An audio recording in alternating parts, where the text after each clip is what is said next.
Senator Courtney, Representative Kane. My name is Peter Daigle. I'm Chief Operating Officer of Lafayette Hotels. Our offices are here in the Daigle area. We own 23 hotels in Maine, including the Black Bear Inn in Orono, the Senator Inn in Augusta, the Holiday Inn by the Bay in Portland, to name a few of them, as well as Lafayette's Oceanfront Resort in Wells, which I'll talk about in a moment. One area that represents a huge amount of red tape for us, the granddaddy of red tape, is the DEP and its regulation of activity in shoreline zone, and more specifically as it relates to our hotel in Wells, how it regulates activities on sand dunes. This affects the lodging industry and many other businesses in Maine, and it makes us far less competitive than some of our neighbors in Massachusetts, Rhode Island, and other coastal resort areas.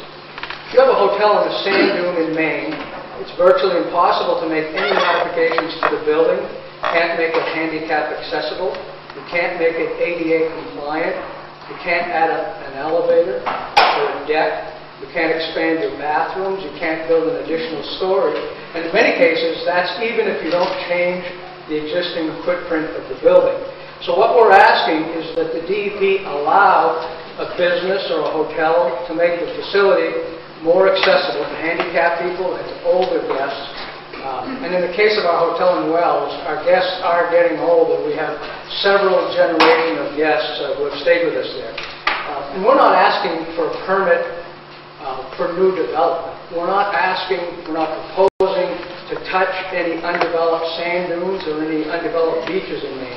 This would apply only to existing buildings.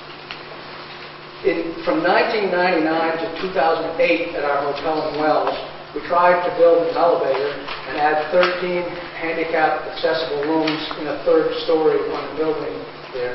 At the same time, we were going to take 16 rooms out of service so we wouldn't have impact on parking and traffic in the area. In those 10 years, we spent nearly $150,000 and thousands of hours. The Department of Environmental Protection required dozens of engineering reports, environmental studies, architectural drawings, contractors' estimates. They stonewalled it for so long that we demanded ultimately an official decision. They kept sending us back saying, withdraw your application because we won't approve it the way it is. They never denied it. So finally, they did deny the application. And the roadblocks we faced were just unbelievable. Not only from the department, but from the Conservation Law Foundation, from the Maine Geological Survey. At one point, we spent $1,846.50, I just looked at the bill the other day, on a consultant to prove that we would not disturb any piping plovers half a mile up the beach from the hotel. And we weren't proposing to do anything near the beach. We were doing something in a parking lot behind the hotel. And let me tell you, when we finally got denied, let me tell you what our manager said when I asked her the reason for the denial. She said, I've attached the DEP denial as well as the timeline with costs. Basically, they felt that the elevator in the back of the building would impact the sand dune. Now, the sand dune has been under pavement for years. There have been hotels at Wells Beach for over 100 years and always owned by Maine families. So the DEP required that we lift the building, this is the Driftwinds building, that we put the building up on posts so that the sand could flow through in the event of a storm.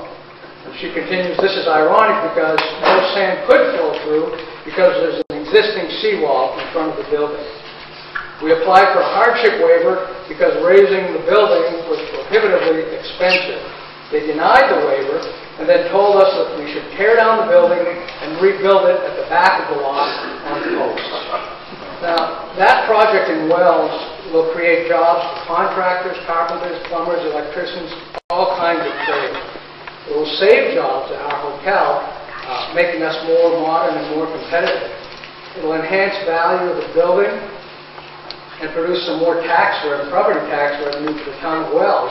We're ready to start this project, and we borrowed $2 million to do this, and the $100,000 a year in interest that we pay would certainly help a Maine bank. So we hope that the legislature will replace some of the red tape in Maine with common sense. And this morning I had a call from one of our managers who said, she had a health inspection. And one of the things that they check in health inspections is the lodging license. Each hotel is required to have a lodging license. The inspector told her that because there was more than one building on the property, she'd need a license for each building. So that hotel has 14 buildings. Our hotel in Old Orchard Beach has 11 buildings. Our hotel in Old Orchard has 7 or 8 buildings.